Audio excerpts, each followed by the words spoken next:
Donc pourquoi on va utiliser Google Search Console? Tout simplement pour pouvoir permettre à Google de découvrir notre site.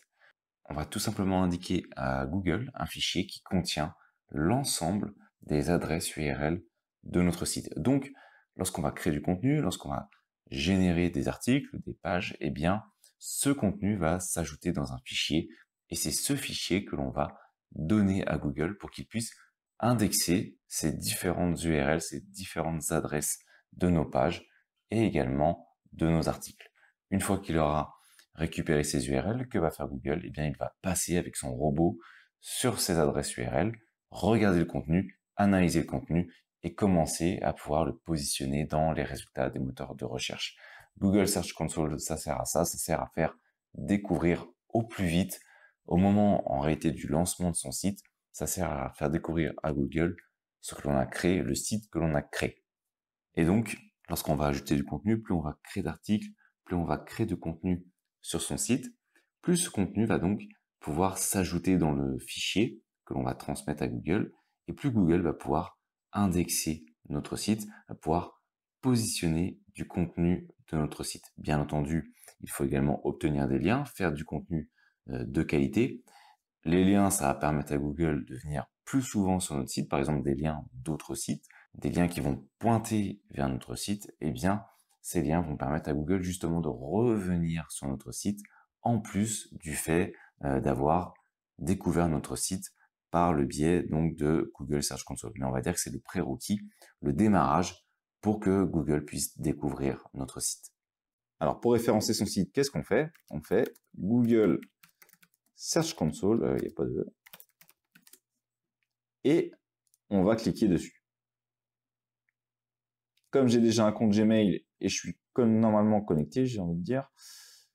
Alors ici, vous avez deux possibilités. Alors après, ça peut changer un petit peu l'interface, mais l'idée, c'est toujours la même, de toute façon. C'est d'ajouter tout simplement son nom de domaine pour qu'il soit indexé directement par Google, donc à travers le Google Search Console. Donc ici, vous voyez, soit vous faites avec le préfixe, donc par exemple si vous avez www, l'HTTPS, ou alors vous faites directement avec le domaine complet, c'est-à-dire en gros c'est ça. Hop, voilà, donc là vous faites juste le domaine complet, ou alors vous faites une URL spécifiée. Alors moi je vais choisir l'URL spécifiée parce que là c'est une validation par DNS obligatoire, quand là on a plusieurs différentes méthode pour valider. En fait, il faut qu'on fasse valider du coup par Google le fait qu'on est bien le propriétaire de cette URL. Alors, on peut choisir l'un ou l'autre, hein, qu'importe, après c'est à vous de voir. Je vais faire continuer. Et comme vous pouvez le voir, j'ai différentes solutions. Soit j'ajoute une balise HTML, donc directement dans le code, soit j'utilise mon compte Google Analytics. Bon, bah ça peut être pas mal non plus. Soit Tag Manager, bon ça je vais pas vous expliquer, c'est un petit peu plus complexe. Ou alors je peux utiliser du coup mon enregistrement DNS, mais bon, ça j'en ai pas besoin. Donc bah on va faire au plus simple. Ça, il faudrait que je le mette avec le FTP. On va faire avec Google Analytics. Alors je vais faire valider. Voilà. Donc la propriété a été validée. Alors, comment il a fait pour justement reconnaître mon compte Google Analytics? Eh bien, c'est tout simple, c'est que c'est mon compte Google Global, c'est-à-dire que mon adresse Gmail, mon compte Google Analytics sont sur le même compte Google, et donc j'ai tout simplement utilisé le même compte Google pour me connecter avec Google Search Console, ce qui lie l'ensemble de mon compte Google, donc Google Analytics, Gmail, et maintenant Google Search Console. Donc, lorsque je lui ai dit vérifie si dans Google Analytics, eh bien, il y a bien la propriété exceled.com, il a tout simplement vérifié et validé la connexion entre Google Search Console et Google Analytics, et il a donc validé la propriété du nom de domaine. Donc, je peux terminer. Alors mince, du coup, il faut accéder à la propriété plutôt.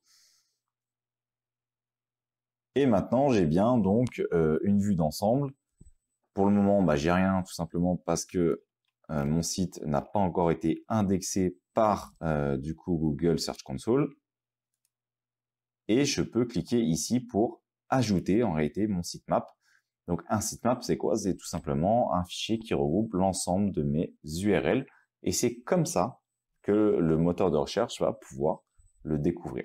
Donc en lui donnant mon fichier sitemap, il va pouvoir donc indexer mon site. Alors mon fichier sitemap, il se trouve ici.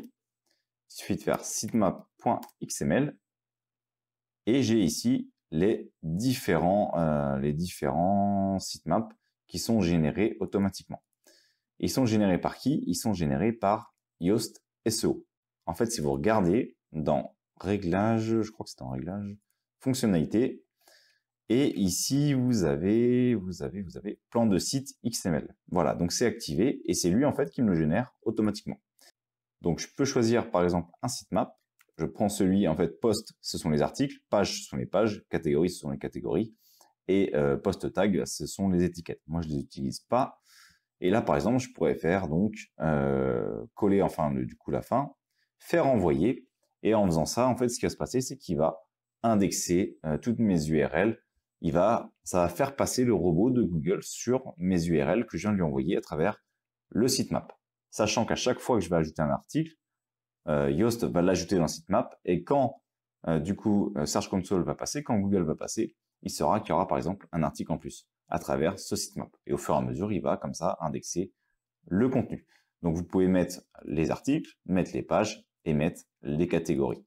Moi, j'utilise pas les tags. Après, à vous de voir si vous voulez les utiliser ou non. Alors là, je vais pas faire envoyer tout simplement parce que c'est un site que je ne veux pas indexer pour le moment.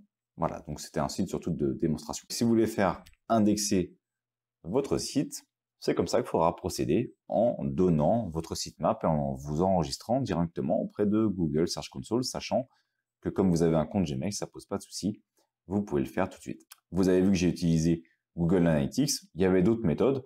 Si vous voulez utiliser une autre méthode, ça pose pas de problème, hein, vous avez juste à lire et il vous explique comment procéder.